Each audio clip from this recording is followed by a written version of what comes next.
창세기 39장 1절부터 6절까지 주와 함께라면 제목으로 말씀을 전하고자 합니다. 성경에서 한 사람의 일생을 살펴보는 것은 우리 신앙에 큰 도움이 됩니다. 특히 우리 믿음의 선배들 아브라함, 이삭, 야곱, 또 오늘 나오는 요셉의 일생을 살펴보면 그들이 하나님과 어떻게 동행을 하였는가, 하나님을 어떻게 섬겼는가 성경에 잘 드러나 있습니다. 또 이들이 어떤 특별한 인물들이 아니라 저와 여러분처럼 허물이 많고 죄가 많고 부끄러움이 있는 그런 죄인들, 여전히 우리와 같은 속성을 지닌 인간들에 불과하다는 것입니다. 그래서 이들의 인생을 살펴보며 우리에게 도전이 되고 그들이 섬겼던 하나님, 그들과 함께했던 하나님은 어떤 분이셨을까? 또 그들이 그렇게 우리의 믿음의 발자취를 남겨주었던 그들의 비결은 무엇이었을까? 또 그들의 마음 상태는 어땠을까? 여러분, 요셉하면 어떤 생각이 먼저 떠오릅니까? 요셉하면 아브라함, 이삭, 야곱까지는 잘 기억을 하겠는데 요셉하면 형제들의 모함을 받아 그렇게 숱한 고난을 당했다가 어느 날 이집트의 총리가 되어 정권을 누렸던 사람일까? 애매모호하게 고난받았던 사람의 표징일까? 이렇게 생각할 수가 있습니다. 그래서 한 사람의 인물을 오늘은 창세기 37장부터 50장까지, 요셉의 이야기는 창세기 37장부터 시작이 됩니다. 그리고 맨 마지막 50장에 요셉의 죽음으로 인해 창세기가 막을 내립니다. 그래서 창세기 37장부터 요셉의 일생을 살펴보며 오늘 본문 구전에 보면 네 가지 말이 연거푸 시작되는데 39장 2절 주께서, 3절 주께서 5절 주께서. 이거 보면 하나님께서 요셉에게, 하나님께서 요셉과 그 족속들에게, 하나님께서 인생의 주체가 하나님께서 이렇게 나옵니다. 그래서 우리 인생 가운데 명절날 아닙니까? 명절날 사람들은 다 제각각 삽니다. 특히 우리 믿는 사람 어떻게 할까요? 하나님께서 내게 어떻게 베푸실까? 하나님께서 내게 어떻게 역사를 하실까? 하나님께서 나를 통해 어떻게 이루어 가실까? 하나님께서 오늘 말씀을 통해서 저와 여러분에게 우리 가운데 하나님께서 이렇게 하셨습니다. 하나님께서 이렇게 고백하는 귀한 복된 시간이 되시기를 진심으로 바랍니다. 37장 보시겠습니다. 37장 보시면 이제 요셉이 등장을 하는데 37장 2절에 야곱의 세대들은 이러하니라. 요셉이 17세가 되어, 자, 요셉이 17세 되어서 17세 때 팔려가 나이 30세 이집트의 총리가 되어 나이 39세 이상 가족 상봉을 하고 나이 110세에 죽습니다. 이런 일련의 과정들이 있는데 요셉이 믿음의 사람으로 훌륭한데 그럼 처음부터 훌륭했는가? 그건 아니었습니다. 처음부터 훌륭한 사람은 단 한 사람도 없습니다. 오늘 보면 요셉이 17세 때 어떤 행동을 했는가 나옵니다. 속이 없습니다. 철 좀 들었으면 이러지 않았을 텐데. 좀 안타까운 장면들이 기록되어 있습니다. 보시면 2절에 17세가 되었는데 자기 형들과 함께 양떼를 먹였는데 그 소년이 자기 아버지 아내인 빌하의 아들들과 첩의 아들들, 다른 아내인 실바의 아들들과 함께 있을 때 그들에 대한 나쁜 소문을, 그들과 함께 있어서 그들로부터 나쁜 얘기를 들었습니다. 이 사람은 이런 단점이 있구나. 이 사람이 이런 단점이 있구나. 하나씩 마치 스파이처럼 다 단점을 적어가지고 자기 아버지한테 나쁜 소문을 알려줬습니다. 저 형은 어째요? 저 형은 어째요? 아버지 저 형은 어째요? 어째요? 저째요? 이렇게 고자질했습니다. 그럼 형들이 좋아하겠습니까? 같이 얘기 나누다가 내 속마음을 털어놨는데 아버지한테 일러 바쳐. 그것도 나빴는데, 자 3절에 한편 이스라엘이 자기의 모든 자식들보다 요셉을 더 사랑했으니, 이런 고자질하는 아이를 다른 아들들보다 더 사랑했다. 이유가 자기의 노년에 얻은 아들이었기 때문이라. 요셉을 낳은 야곱의 나이가 몇 세 때 낳았습니까? 91세입니다. 그것도 사랑하는 라헬이 두 아들을 낳는데 요셉과 베냐민이었습니다. 사랑한 아내는 일찍 죽었습니다. 그런데 이 요셉이 어머니도 없이 이렇게 자랐는데 노년에 낳았으니까 얼마나 애지중지하게 컸겠습니까? 자식 사랑은 내리 사랑이라고 합니다. 그래서 막내가 태어날수록 넷째, 다섯째, 여섯째 갈수록 부모는 더 막내를 사랑한다고 합니다. 골고루 사랑해야 할 텐데.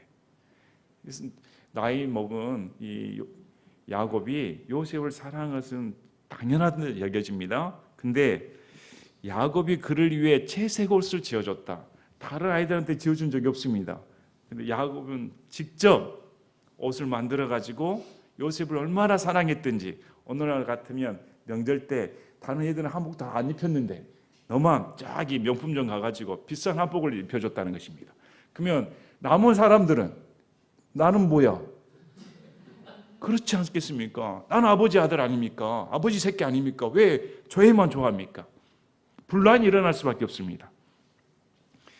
특히 식구들이 왜 이렇게 저 아들을 사랑하면 그래, 저 아들은 어머니를 일찍 애우고, 그래서 우리 나이 드신 아버지가 요셉을 그렇게 사랑하는 모양이다, 이렇게 이해해주는 넓은 마음을 가지면 좋을 텐데, 인생을 살아보면 그렇습니까? 인생을 살아보면 한 뱃속에 나도 서로 시기가 있고 서로 사랑받으려고 편나누고 그렇습니다.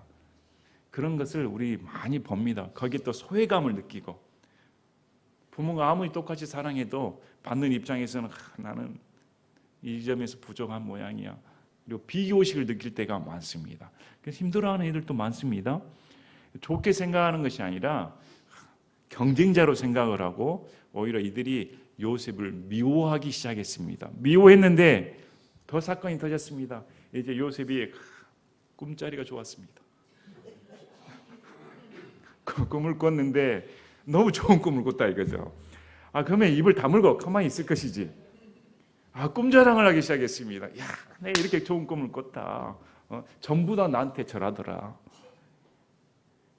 그러니까 형제들하고 야곱이 펄쩍 뛰었죠. 야, 그러면 너의 부모와 나와 내 어머니와 형들이 다 너한테 넙죽 절해야 되냐? 그게 꿈이냐 지금? 그런 꿈을 이렇게 보시면 이 37장 11절 보시기 바랍니다. 그의 형들은 그를 시기하였으나 그의 아버지는 그 말을 간직하였더라. 자, 그의 형들은 이걸 시기했습니다. 꿈을 꿨어? 근데 아버지는 간직했다. 우리가 하나 유추해 볼 수 있습니다. 야곱도 베델에서 꿈을 꿨습니다. 그리고 그 꿈은 이루어졌습니다. 요셉에게 꾼 꿈은 단순한 꿈이 아니라는 사실을 야곱은 알았습니다. 그걸 간직했습니다. 그러나 형들은 그 꿈에 관심이 없었습니다. 오히려 시기했습니다. 여러분께서 아브라함, 이삭, 야곱과 요셉의 일생이 약간 차이점이 있습니다. 아브라함은 직접 하나님을 대면했습니다. 야곱도 직접 하나님을 대면했습니다. 체험한 사람이었습니다. 이삭은 아브라함이 이삭을 바칠 때 그 사건을 체험한 사람입니다. 그래서 아브라함, 이삭, 야곱의 하나님으로 일컬어집니다. 그리고 그 하나님은 전능자 하나님이시다. 이 세 사람은 전능자 하나님을 직접 체험한 사람들이었습니다. 그러나 요셉은 아닙니다. 요셉은 하나님을 직접 대면한 적이 없습니다. 직접 체험한 적이 없다는 사실입니다. 그가 지금 한 것은 꿈이었습니다. 그리고 내가 이 꿈을 꾸었다. 아직도 철부지나 다름없습니다. 상황 파악을 못하는 것입니다. 그런데 우리 드디어 사건이 터지죠. 사건이 터져서 야, 세겜에서 너희 형들이 지금 양을 치고 있는데 잘 있는가? 요셉아 한번 살펴봐라 했더니 저기 꿈꾸는 자가 오고 있다. 죽여버려야겠다. 야, 전속살인 사건이 벌어집니다. 시기심의 노예가 되면 형정은 뭐가 안 보이는 모양입니다. 우리 창세기 4장 사건 아시지 않습니까? 하나님께서 아벨과 그의 헌물을 받으셨는데 가인과 그의 헌물을 안 받으니까 형 가인이 얼굴이 붉어져 가지고 너 왜 얼굴이 붉어져? 왜 제 헌물 안 받아줍니까? 네 행동이 똑바르면 내가 받았지. 네 행동 조심해. 죄의 소유는 너에게 있으나 넌 죄를 다스려야 돼. 그러면 가인이 회개하고 제가 잘못했습니까? 이럽니까? 아니죠. 더 시기심의 노예가 되어 돌로 쳐 죽여버립니다. 사울은 어떻습니까? 자기 사위 아닙니까? 그러나 시기심의 노예가 되어 다윗을 어떻게든 죽이고자 철전지 원수로 여겼습니다. 여러분, 시기심의 노예가 되면 눈에 뵈는 게 없습니다. 교회 내에서도 마찬가지입니다. 교회 내에서도 다 인간들이라 누가 더 잘나게 보이면 시기심의 노예가 돼요. 내가 더 돋보여야 되는데 저 사람만 없었으면, 이렇게 행동할 때가 많습니다. 여러분 속마음을 제가 꿰뚫어 보고 있죠. 우리 자신을 살펴보면 그런 마음 안 가진 사람 한 사람도 없습니다. 그게 정도가 어느 정도로 나갈 거냐가 문제이지, 기회가 포착되지 않았을 뿐이지, 숨기고 있을 뿐이지, 다 저와 여러분은 시기심의 노예일 수밖에 없습니다. 그런데 이 형들이 없애버리자, 구덩이가 있으니까 구덩이에 쳐넣어서 죽여버리자 했더니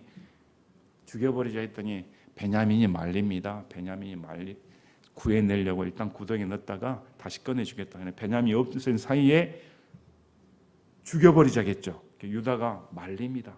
유다가 말리고 차라리 저기 지금 이스마엘 족속이 오니까 그냥 팔아버리자. 그리고 가서 죽었다고 보고하자. 이런 형국이었습니다. 자, 보시기 바랍니다. 20절에 37장 20절에 그러므로 이제 오라, 우리가 그를 죽여 어떤 구덩이에 던지고 말하기를 어떤 악한 짐승이 그를 잡아먹었다 하자. 그의 꿈들이 어떻게 되는지 우리가 보리라. 그래, 우리가 죽여버릴 테니까 그 꿈이 어떻게 된가 보자. 우리가 그 꿈을 무산시켜버리겠다. 이랬습니다. 그래서 자 23절에 보십시오. 요셉이 자기 형들에게 가매 그들이 요셉의 옷 그가 입은 채색을 벗기고, 여러분 요셉이는 어땠을까요? 아버지로부터 부탁을 받았습니다. 형들이 양을 치느라 고생을 하니까 글쎄요, 요셉 옆에는 간식이 있었을지 모르겠습니다. 형들이 고생하니까 이제 형이 잘 있는가 반가운 마음에 갔을 것입니다. 근데 오자마자 상대방은 어떻게 생각합니까? 저놈 죽여버려야겠다. 극과 극의 감정입니다. 오자마자 어째요? 옷을 다 벗겨버렸습니다. 아버지의 귀한 옷, 얼마나 그 형들의 눈에는 보기가 싫었을까요? 얼마나 그 옷만 봐도 그냥 지긋지긋할 텐데, 미움의 상징 아니었습니까? 거기다가 구덩이에 던져버렸다. 그 구덩이는 비어있고 그 속에는 물이 없더라. 마실 물도 없습니다. 척박하였습니다. 여러분이 구덩이에 빠진 요셉이라고 생각하면 어떻습니까? 어떻게 이럴 수가 있을까? 어떻게 내가 믿고 따랐던 형들이 나를 이렇게 대접할 수가 있을까? 그 배신감, 누가 도와줄 사람도 없고 또 죽여버린다고 속닥속닥 소리가 들리지 않습니까? 야, 저놈 죽여버려야겠다. 자기들끼리 의논합니다. 죽이자 살리자. 여러분 요셉이라면 한창 감수성이 어린 17세 소년에 불과한데 속 모르고 있는 그대로 그냥 순수하니까 있는 그대로 밝혔을 그런 아이인데 얼마나 마음이 연한 가지 같습니까? 보들보들합니다. 강교가 없습니다. 사람이 강교가 있으면 피해 나가죠. 너무 순수합니다. 그러니까 이런 지경에 빠집니다.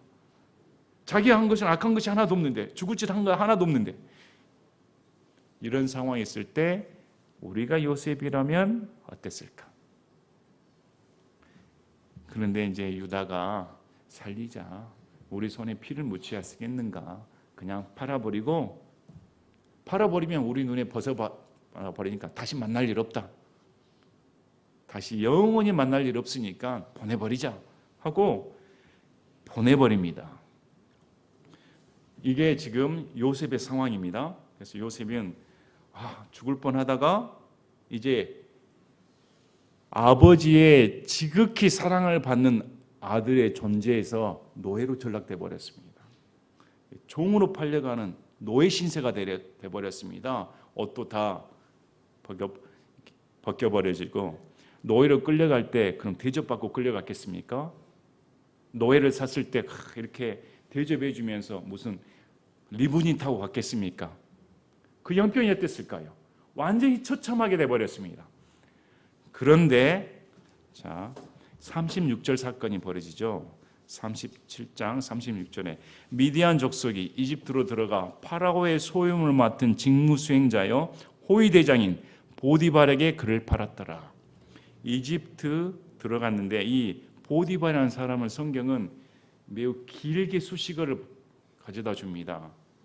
파라오의 소임을 맡았다는 말을 먼저 적어줍니다. 이것은 앞으로 암시해 줍니다.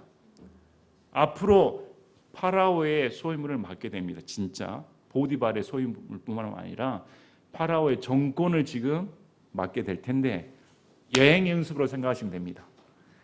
파라오의 소임을 맡은 직무 수행자여 호위 대장인 보디발에게 그를 맡겼다. 여러분 이것이 우연이라고 생각하십니까? 하나님께는 우연이 없습니다. 인간은 우연을 가장할 수 있습니다. 그러나 하나님의 손에는 우연이 없습니다. 이건 나중에 요셉이 고백을 하는 말입니다. 자, 이제 38장에는 유다와 다말의 불미 쓰는 사건이 기록되어 있고 그 다음에 바로 39장 오늘 본문 구절로 넘어갑니다.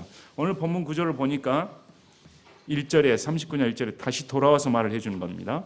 요셉이 이집트로 끌려 내려가매 파라오의 직무 수행자로 호위 대장이 이집트 사람 보디발이 그를 거기로 끌고 내려간 이스마엘 족속의 손에서 그를 산이라. 얼마나 부자였을까요? 소유물이 얼마나 많았을까요? 호위 대장에다가 소유물까지 맡았으니. 자, 그런데 2절에 주께서 요셉과 함께 계셨다. 여기서부터 나옵니다. 주께서 요셉과 함께 계셨다. 그래서 그가 메사에 형통한 사람이 되었다. 이집트는 이방 나라입니다. 언어가 잘 통했을까요? 문화가 잘 통했을까요? 여러분이 다른 나라에 호롤단신, 무일푼으로 그것도 노예로 팔려 나갔을 때 과연 여러분을 도와줄 자가 있겠습니까? 뭘 의지하겠습니까? 아무것도 의지할 것 없습니다. 첫 대면하는 상황인데 사면초가 아닙니까? 완전히 우리 같으면 낙심자면할 것입니다. 어떻게 내 인생에 이렇게 파면할 수가 있어? 어떻게 내게 이런 불운이 닥칠 수가 있어? 어떻게 계속 하나님 내게 어떤 뜻이 있을까? 머리가 복잡해졌을 것입니다. 그러나 거기는 상황이 안 나오고 주께서 요셉과 함께 계셨다. 여러분의 인생 가운데 주께서 함께 계시면 끝나는 것입니다. 여러분이 저기 사막에 있을지라도 저기 바다 한가운데 있을지라도 여러분이 저기 혼자 호롤단신 있을지라도 여러분이 이 요셉처럼 팔려나가는 그 심정 가운데 있을지라도 비난받아서 내가 다른 사람에게 욕을 먹는 처지 아니면 모함을 당하는 처지 왕따 당하는 처지에 있을지라도 친구가 아니고 부모가 아니고 가족이 아니고 하나님이 함께 하시면 되는 것입니다. 자, 그랬더니 메사에 형통한 사람이 되었습니다. 그의 주인이 이집트 사람 집에 있었는데 자, 얼마나 형통했던지 안 믿는 이방인이 알아봤습니다. 안 믿는 이방인인 이 보디발이 하나님이 저 사람과 함께 있으니까 그가 하는 모든 일이 형통하는구나. 이걸 이방인이 인정을 했다. 여러분의 가장 큰 보물은 예수님입니다. 여러분의 가장 큰 보물은 하나님이십니다. 이걸 잊지 마시길 바랍니다. 여러분이 신앙생활 똑바로 하고 하나님과 함께 있다면 다른 사람이 몰라볼 수가 없습니다. 내가 하나님을 참 절실히 믿고 어떤 상황 가운데서도 하나님만 신뢰합니다 하면 하나님의 함께 하심이 안 나타날 수가 없습니다. 이건 여러분의 인생 가운데 증명이 돼야 됩니다. 자, 요셉이 그의 눈앞에서 은혜를 입어 그를 섬김에 그가 요셉을 자기 집을 감독하는 자로 삼고 자기가 소유한 모든 것을 요셉의 손에 맡겼다. 노예 아니었습니까? 17살짜리 아닙니까? 뭘 믿고 가져다 줍니까? 이집트 문명이 더 훨씬 뛰어납니다. 오늘날로 말하면 스카이 출신들이 많습니다. 무슨 출신도 모르는 요셉이 출신도 모르지 않습니까? 어디 시골 출신인지 지금 아버지가 뭐하고 있는지 어떤 대학교 나왔는지 출신도 모르는 사람을 어떻게 이렇게 자기의 모든 것을 맡겨버릴 수가 있는가? 이유가 뭡니까? 하나님께서 함께 하셨다. 하나님이 우리 인생의 보증입니다. 자, 그가 요셉을 자기 집과 자기가 소유한 모든 것을 감독한 자로 삼은 뒤부터 주께서 요셉으로 인해 감독자로 삼은 뒤부터 주께서 이 요셉이라는 인물 때문에 이 이방인의 가족이 복을 받는 계기가 되었습니다. 그래서 여러분 불신자 가족에서도 아니면 어떤 환경 가운데서도 우리가 예수님 똑바로 믿으면 그 사람들이 복을 받습니다. 우리 신앙이 흔들리지 않아야 됩니다. 자, 이렇게 일치월장하게 컸습니다. 자, 요셉은 어떻게 생각했을까요? 야, 내가 그렇게 아버지로부터 사랑을 받았는데 어떻게 형들에게 미움을 받아 죽을 지경까지 빠져 노예로 전락되었습니다. 그런데 도저히 내가 생각할 수 없는 일이 벌어졌습니다. 어떻게 팔려간 이 보디발의 그 부유층에 오른팔이 되어 모든 소유물을 다스릴 권능을 갖게 되었는가? 그 위치까지 한 순식간에 올라갈 수가 있는가? 뭘 인식했겠습니까? 하나님이 함께 하시구나. 야, 내 능력으로는 구출받을 수 없는데, 내 능력으로는 이렇게 이 자리에 오를 수 없는데 하나님께서 하셨구나. 그의 삶 가운데 야, 하나님이 함께 하시는 사실을 인정하지 않을 수가 없습니다. 그리고 이 인정은 다음과 같은 사실에서 증명이 됩니다. 이 보디발의 아내가 눈이 맞았습니다. 이야, 봤더니 잘생겼거든. 영모도 준수해요. 뛰어나거든. 그래서 어떻게 한번 동침을 해볼까 계속 고려를 쳤습니다. 근데 요셉이 피합니다. 아예 함께 있으려고 하지도 않습니다. 여러분 청년들 조심하기 바랍니다. 청년들의 욕정은 피하는 것입니다. 같이 있어서는 안 되는 것입니다. 내가 같은 자리에서 이겨내야지. 웃기지 마시기 바랍니다. 다윗도 졌습니다. 제일 이기는 방법은 자리를 피하는 것입니다. 그래서 요셉이 아예 자리를 함께하지 않았습니다. 아마 보디발의 아내가 집에 있다 가면 집 밖에 있었을 겁니다. 집에 들어가지도 않았을 것입니다. 근데 그냥 억지로 보디발의 아내가 덮쳤습니다. 덮쳤더니 도망갔죠. 도망가서 이거 안 되겠다 해가지고 보디발의 아내가 모함을 하는데 이렇게 말합니다. 우리 창세기 39장 9절에 이 집에는 나보다 더 큰 자가 없고 주인이 당신 외에는 아무것도 내게 금하지 아니하였으니 이는 당신이 그의 아내이기 때문이다. 그런즉 내가 어찌 이 큰 악을 행하여 하나님께 죄를 지을 수 있으리까? 요셉의 마음 가운데 이것은 악이다, 나쁘다, 이건 하나님께 죄라는 개념을 가지고 있었습니다. 자, 당시 상황은 어땠을까요? 여러분, 요셉의 가정이 그래 성교육을 잘 시켰습니까? 순결하게 살아야 됩니다 이렇게 가르쳤을까요? 야곱 보시기 바랍니다. 4명의 아내로부터 줄줄이 났습니다. 야곱의 장자 루벤은 어떤 짓을 저질렀습니까? 야곱의 처 아내인 불륜을 저질렀습니다. 근친상간을 했습니다. 이 앞장에 유다는 어떤 짓을 저질렀습니까? 유다는 창녀를 돈을 주고 샀습니다. 관계를 맺기 위해. 근데 그 며느리 다말이 창녀로 변장하여 자기 시아버지와 관계를 맺는, 이것이 당시 주변의 상황이었습니다. 아주 엉망이었습니다. 순결은 온데간데 없습니다. 남들도 다 아는 거, 뭔 그런 거 있을 수 있잖아. 오히려 관계를 안 하는 것이 이상한 놈이지. 요셉 한번 생각을 해봐. 야, 그래, 내가 여기까지 올랐는데 저 보디발 아내와 관계를 맺으면 내 인생 더 탄탄해질 거야. 얼마든지 그렇게 생각하지 않습니까? 이건 부끄러움이 아니야. 남들 다 아는데. 이런 환경 속에서도 요셉은 그렇게 생각하지 않았습니다. 순결하게 이건 죄입니다. 이건 악한 것입니다. 나는 하나님이 보고 계시고 지금까지 이렇게 하나님이 안전하게 지켜주셨는데 내가 어떻게 하나님 앞에서 이런 죄를 저질 수가 있습니까? 교회 다니는 사람들 순결해야 됩니다. 하나님 앞에 사는 것이지 세상 사람과 똑같게 사는 것이 아닙니다. 세상 사람들이야 자기 멋대로 살지만 우리는 하나님의 심판의 눈앞에 산다는 것을 명심해야 됩니다. 그래서 요셉이 안 됩니다. 거절했습니다. 근데 그 거절한 대가가 뭘까요? 모함에 빠져. 자, 창세기 39장 19절에 보면 이 보디발이 자기 아내의 진술을 믿고 진노가 타올라 요셉의 주인이 그를 잡아 감옥에 넣었는데 그곳은 왕의 죄수들 결박에 둔 것이더라. 그가 거기서 감옥에 있었더라. 자, 그래도 주인이 당장 처형은 안 시켰습니다. 당장 죽여버릴 수도 있었는데 감옥 중에서도 정치범 수용소라고 할 수 있겠습니다. 아주 심각한 나라의 반역자들이나 가는 왕을 배반한 자들, 왕의 명령을 어긴 자들, 이런 것들만 골라서 따로 가둬둔, 거기다가 너는 완전히 큰 악을 저질렀다, 거기다가 가두어버립니다. 아예 꼼짝 못하게.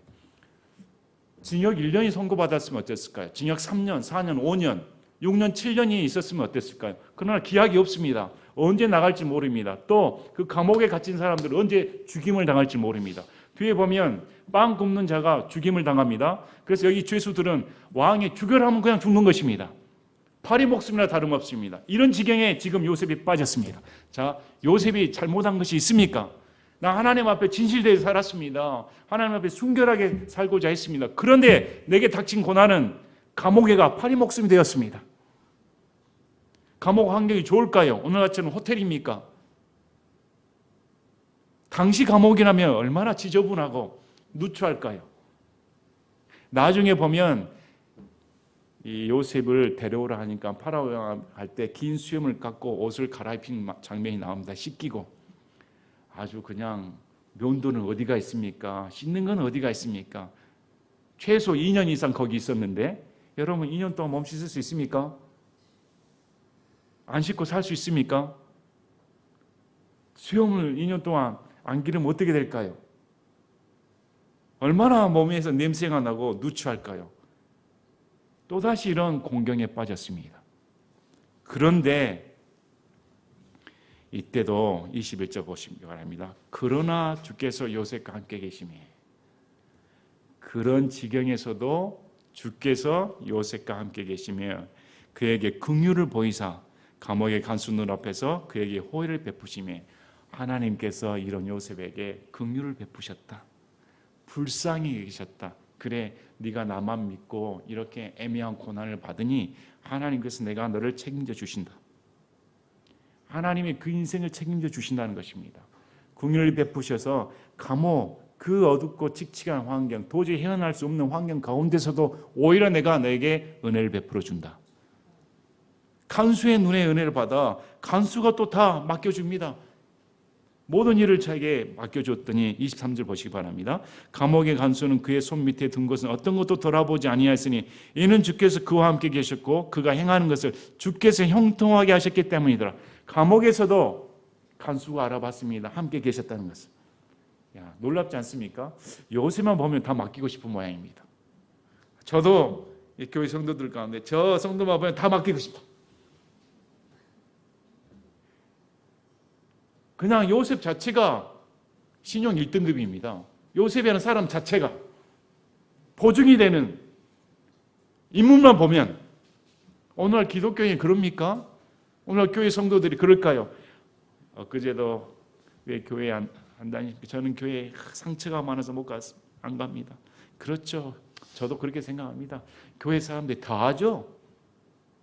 더 세속적이고 더 간악하고 더 악하고 이러니 뭘 영향력을 끼치겠습니까?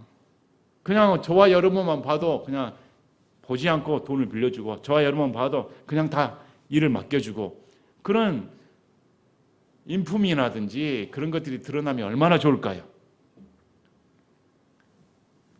그러려면 요셉처럼 고난을 받아야 됩니다. 그래서 우리는 안 되는 것입니다. 그냥 그게 나오는 것이 아닙니다. 요셉의 이런 성격이나 요셉의 이런 신앙이 거저 얻어지는 것이 아닙니다. 가족으로부터 배신을 당하고 노예로 팔려가는 그 고통, 또 보디발의 집에서 그런 모함을 당하는 그 고통, 감옥에까지 빠져서 죽을 지경까지 이르는 고통, 그 수많은 어린 나이에 다 겪어야 할 도저히 감당하기 힘든 고난을 겪어야 했을 때 이런 보배가 나오는 것입니다. 자, 40장 보니까 감옥에 있는데 두 명이 옵니다. 파라오를 모셨던 잔을 맡은 자와 술 따르는 자와 빵을 굽는 자가 왔습니다. 근데 각기 꿈을 꿨는데 이거 꿈이 지숭숭숭했습니다. 이걸 누가 해석을 해줄까 했더니 40장 8절 보시기 바랍니다. 그들이 그에게 이르되 우리가 꿈을 꾸었으나 그것을 해석할 자가 없도다 하며 요셉이 그들에게 이르되 해석은 하나님께 속하지 아니하니까 원하건대 내게 그 꿈들을 고하소서 하니라. 와, 이 놀라운 일이 벌어집니다. 이전에 자기 꿈 해석했습니까? 자기가 꿈 꿨을 때 누구한테 물어보고 할 필요 없었잖아요. 이제 이 능력이 있었다면. 근데 지금 어떻게 말합니까? 그 꿈을 한번 말해봐라. 이 꿈의 해석은 하나님께 있고 하나님께서 내게 가르쳐주면 해석할 수 있다. 이런 뜻입니다. 그만큼 하나님과의 깊은 관계성을 가지고 있습니다. 다시 말씀드리겠습니다. 여러분이 감옥에 있으면 하나님과 이런 관계성을 맺을 수 있습니까? 여러분이 진짜 모함을 받아 감옥에 빠져 내 목숨이 총각을 다툰다 할지라도 여러분이 이렇게 하나님을 과연 얼마나 신뢰할 그런 신앙을 가지고 있을까? 이건 우리에게 도전이 되는 말씀입니다. 그리고 그 해석을 해줬더니 그의 말대로 잔을 맡은 자는 복권이 되고 빵을 굽는 자는 죽임을 당합니다. 그래서 복권이 되는 건 좋은 일 아닙니까? 그래서 그 사람에게 부탁을 합니다. 자, 40장 14절에 그러나 당신의 일이 잘 되거든 나를 생각하시고 원하건대 내게 친절을 베푸시며 파라오에게 나에 대해 얘기하여 이 집에서 나를 빼어내 주소서. 참으로 나는 히브리 사람들 땅에서 몰래 끌려온 자로서 여기서도 그들이 나를 감옥에 가둘리는 하나도 행하지 아니하였나이다. 자기의 원통함을 토로합니다. 나는 히브리 사람인데 잘못한 것 없이 몰래 끌려왔습니다. 또 여기서도 나 잘못한 것 없는데 지금 감옥에 갇혔습니다. 제발 파라오에게 잘 말을 해줘서 나 좀 풀려주시길 바랍니다. 그런데 어쨌습니까? 사람이 화장실 들어갈 때 나올 때 다르다고. 잠 맡은 자 복권 됐더니 입 씻어버렸습니다. 근데 그 세월이 2년이 흐릅니다. 요셉이 2년 기다립니다. 여러분 기다릴 수 있습니까? 기약 없는 세월. 요셉은 어땠을까요? 그래, 잠 맡은 자가 요셉에게 감사하지 않았겠습니까? 야 요셉아, 네 꿈대로 내가 지금 복직했다. 다시 파라오를 섬기는 사람이 됐다. 정말 고맙다. 너는 보통 사람이 아니다. 그러면 요셉이 그래, 오늘 내일이면 좋은 소식 오겠지. 오늘 내일이면 내가 풀려난다. 하루가 돼도 안 와. 이틀이 돼도 안 와. 한 달이 돼도 안 와. 두 달이 돼도 안 와. 3달, 4달, 5달. 2년 참을 수 있습니까? 우리라면 어떨까요? 당장 전화부터 닫고 당장 어쩌고 하나님께 부르짖으면 이럴 수 있습니까? 새벽 기도하면 하나님 응답해 주시겠지. 40일 기도하면 내 소원 다 이루어 주실 거야. 이러지 않을까요? 머리를 쥐어짜면 온갖 불신을 당하고 2년 참을 수가 있을까? 그래서 이런 요셉은 다 갈기갈기 이렇게 신앙에서 이렇게 녹임을 받습니다. 한 사람이 쓰임 받는 거 거저 아닙니다. 그리고 2년이 지난 시점에 파라오가 꿈을 꾸었더니 2개 꿈을 꾸었습니다. 그러나 이 8절 보시기 바랍니다. 창세기 41장 8절에 아침에 그가 자기 영이 불안함으로 사람을 보내 이집트의 모든 마술사들과 그곳의 모든 지혜자들을 부르고 파라오 그들에게 자기 꿈을 일러주었으나 그것들을 파라오에게 해석해 줄 수 있는 자가 없더라. 이집트에 있는 사람들, 마술사, 점술사, 모든 사람, 지혜로운 자, 학력 있는 자 다 불러가지고 내 꿈 좀 해석해라 했더니 한 사람도 없었다. 이때야 비로소 잠 맡은 자가 딱 생각을 했습니다. 파라오가 언제 꿈을 꿨을까요? 하나님께 주셨다고 이 꿈을 말 안 하는데 요셉이 2년이 지난 시점이었습니다. 왜 빨리 꾸지 않으셨을까? 파라오 조금 더 빨리 꿨으면. 그래서 저와 여러분에게는 이런 시간들이 있습니다. 저와 여러분에게는 혹시 여러분 단련을 받고 계십니까? 어려운 공경 가운데 계십니까? 마음이 많이 힘드시거나 남에게 말 못할 고민 가운데 있으십니까? 그러나 하나님의 정해진 때가 있습니다. 하나님께서 우리와 함께 하신다는 믿음만 있으면 시간은 문제가 되지 않습니다. 환경도 문제가 되지 않습니다. 내가 하나님을 붙잡고 있는가 아닌가가 중요한 문제이지 다른 건 전혀 문제가 되지 않습니다. 그래서 이 잠 맡은 자가 히브리 청년이 한 사람이 있는데 그거 한번 부르면 됩니다. 그 사람이 내 꿈을 기가 막히게 해석했고 그 꿈대로 제가 이런 일이 벌어졌으면 했더니 파라오가 데려와라. 급히 데려오라 했더니 자 15절에 파라오가 요셉에게 이르되 내가 한 꿈을 꾸었는데 해석할 수 있는 문제가 없다. 너는 꿈을 위하여 해석할 수 있다 하더라 했더니 16절에 이렇게 말합니다. 요셉이 파라오에게 응답하여 이르되 그 일은 내 소관 안에 있지 아니하며 하나님께서 파라오에게 화평의 답을 주시리다. 2년 동안 연단받은 또 그간의 세월 동안 요셉이나 인물의 신앙은 자기가 없어져 버립니다. 야, 너 꿈 잘 맞춘다더라. 내가 그 꿈 꿨으니까 너 한번 맞춰볼래? 그래요. 제가요 2년 전에 기가 막히게 맞췄거든요. 이것도 맞출 수 있어요. 제가요. 이렇게 많은 성도들 얼마나 많은지요. 그런데 지금 요셉은 아닙니다. 내 소관 아닙니다. 내가 가르쳐주고 내가 해석하는 그런 능력 없습니다. 하나님께서 하시는 것이지 나는 아무것도 아닙니다. 이것은 하나님의 소관입니다. 그런데 한번 말해보시길 바랍니다. 하나님께서 화평하게 가르쳐 주시라 저는 믿습니다. 참 이렇게 대답을 합니다. 이전에 17세 때 잡혀가기 전에 자기 꿈자랑하고 고자질했던 이런 인품하고는 전혀 다릅니다. 자, 그래서 25절을 보면 요셉이 파라오에게 이르되 파라의 꿈은 하나님이다. 하나님께서 친히 행하려 하시는 일을 파라오에게 보이셨나이다. 이 꿈은 하나님께서 친히 행하시는 일입니다. 그리고 꿈에 대해 해석을 해주고 7년 동안 풍년이 드는데 그보다 7년 풍년을 없애버릴 극한 7년의 흉년이 다가옵니다. 그래서 대비를 해야 됩니다. 지혜로운 사람을 세워가지고 대비를 해야 되는데 7년 동안 곡식의 5분의 1을 차곡차곡 쟁여놓으면 7년 흉년을 견딜 수가 있습니다.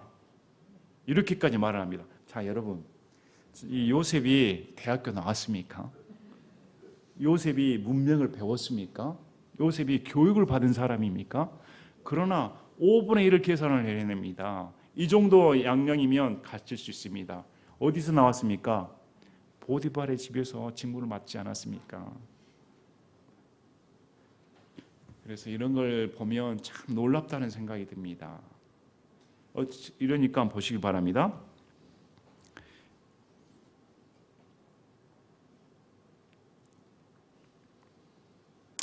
(37절) 보시기 바랍니다.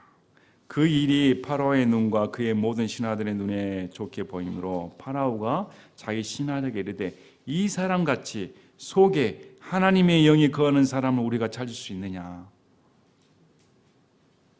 하나님의 영이 거하는 이런 사람을 우리가 찾을 수 있는가? 뭘 보고 그랬을까요? 그의 겸손, 하나님만을 의지하는 그의 마음, 자신을 전혀 내세우지 않습니다. 나를 지혜자로 삼으세요. 내가 하겠습니다. 없습니다. 그리고 지혜롭게 계산을 해서 대비책까지 펼쳐놓습니다. 이런 사람을 우리는 본 적이 없다. 이집트에는 없습니다. 하나님의 영이 거한다. 요셉에게 이르되 하나님께서 이 모든 것을 내게 보여주셨으니 너같이 사력 있고 지혜로운 자가 없도다. 너같이 지혜로운 자가 없도다. 그래서 우리 잠언 3장 5절 6절에 이렇게 말합니다. 잠언 3장 5절 6절에 내 마음을 다하여 주를 신뢰하고 너 자신의 명철을 의지하지 말라. 내 모든 길에서 그분을 인정하라. 그러면 그분께서 내 행로들을 지도하시리라. 모든 길에 내 생각, 내 머리, 내 계획 의지하지 않고 하나님만 신뢰하면 하나님께서 지혜를 주시고 인도해 주신다. 이것을 이집트 파라오 왕이 말해줍니다. 너같이 지혜로운 자가 없다. 저는 여러분이 지혜로운 자 되기를 원합니다. 좋은 명문대, 좋은 학원 물론 좋지요. 좋은 직장 다 좋습니다. 그러나 더 중요한 것은 저와 여러분이 하나님을 신뢰하는 것. 그분을 신뢰하면 어떤 명문대보다 어떤 좋은 직장보다 어떤 좋은 위치에 있는 것보다 우리가 더 안전하고 하나님께 지혜로운 자가 됩니다. 그래서 자 41장 51절 52절 보시겠습니다. 이제 총리가 되었습니다. 나이 30세 그러니까 17세 때 잡혀와 13년 만에 13년 만에 연당 과정을 거치고 총리 자리에 오른 겁니다. 총리 자리에 올라서 이집트에 있는 제사장 딸과 결혼하여 아들 둘을 낳는데 맏아들 이름이 므낫세, 둘째가 에브라임입니다. 근데 어떻게 말합니까? 51절 보시기 바랍니다. 41장 51절에 요셉이 맏아들의 이름을 므낫세라 하였으니 이는 그가 말하기를 하나님께서 내 모든 수고와 내 아버지의 온 집을 내가 잊게 하셨다 하였기 때문이요. 이제 총리가 되어 아들 낳았습니다. 와, 내가 팔려 나와가지고 노예가 되어 그 숱한 고생 끝에 인생 역전 아닙니까?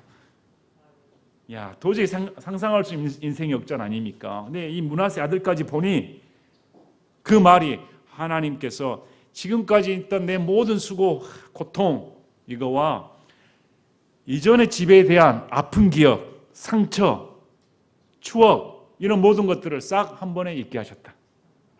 그리고 둘째 아들 이름을 에브라임을 했으니 이는 하나님께서 내가 고난받는 땅에서 나를 타산하게 했다. 이집트 땅에 끌려와 숱한 고난을 당했습니다. 고생을 당했는데 이 종팔자가 총리로 되어 타산할 줄이야. 아들들을 보게 될 줄이야. 누가 기대나 했겠습니까? 이건 하나님의 은혜입니다. 이렇게 지금 요셉이 아들들의 이름을 통해 하나님을 높이고 있습니다. 자, 이제 45장으로 넘어가겠습니다. 이제 이집트에 큰 기근이 들어 야곱의 아들들이 식량이 없으니까 이집트에는 식량이 있다더라 하고 온 땅에 기근이 드니까 이집트 땅으로 식량을 구하러 가는 사건들이 계속 기록이 되어 드디어 상봉을 하게 되는데 45장 4절에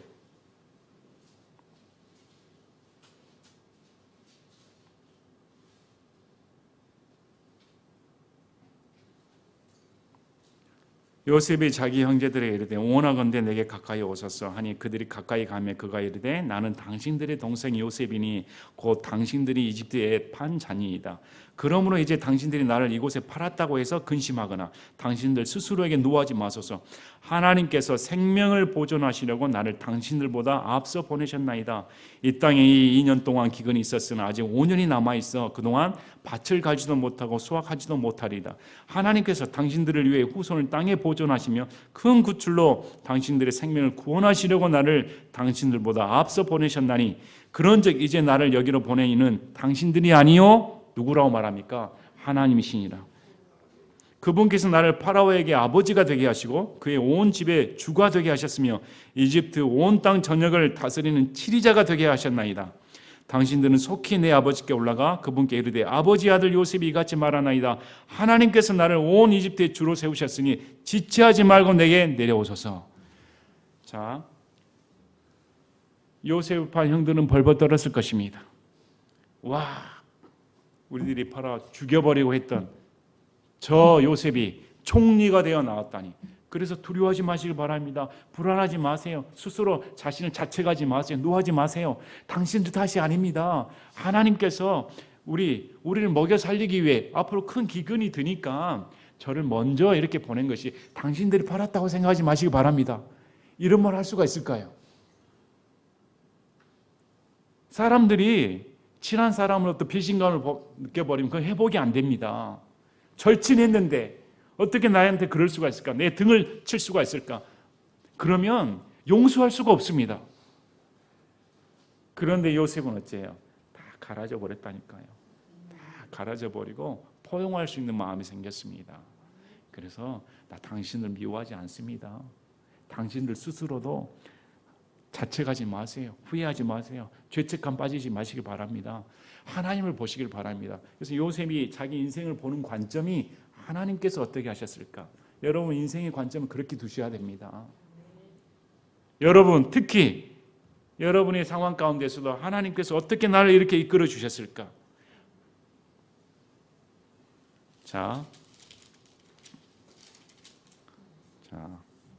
그래서 창세기 48장 8절 9절에 요셉의 나이 39세, 야곱의 나이 130세, 17세 때 헤어졌으니까 22년 만에 가족들이 상봉하는 것입니다.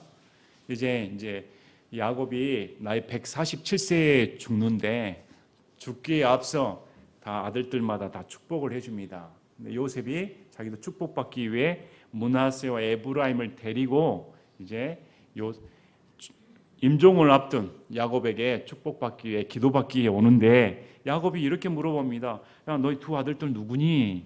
자, 8절 보시기 바랍니다. 48장 8절에 이 이스라엘이 야곱입니다. 이스라엘이 요셉의 아들들을 보고 이르되 이들은 누구냐 하니 9절에 요셉이 자기 아버지의 이르기를 그들은 하나님께서 이곳에서 내게 주신 내 아들들이니이다.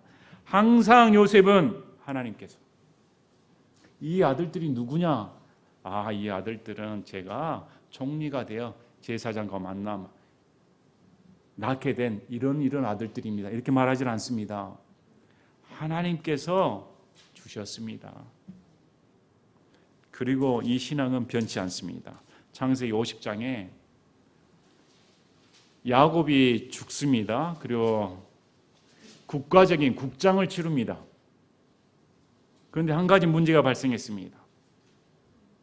이 형들이 아버지가 있었을 때는 요셉이 아버지 그래도 눈앞에서 우리를 반겨준 척 했는데 이제 우리의 버팀목인 아버지가 돌아가신 마당에 이제 요셉이 180도로 변하여 우리를 가만히 두지 않을 거 아닌가.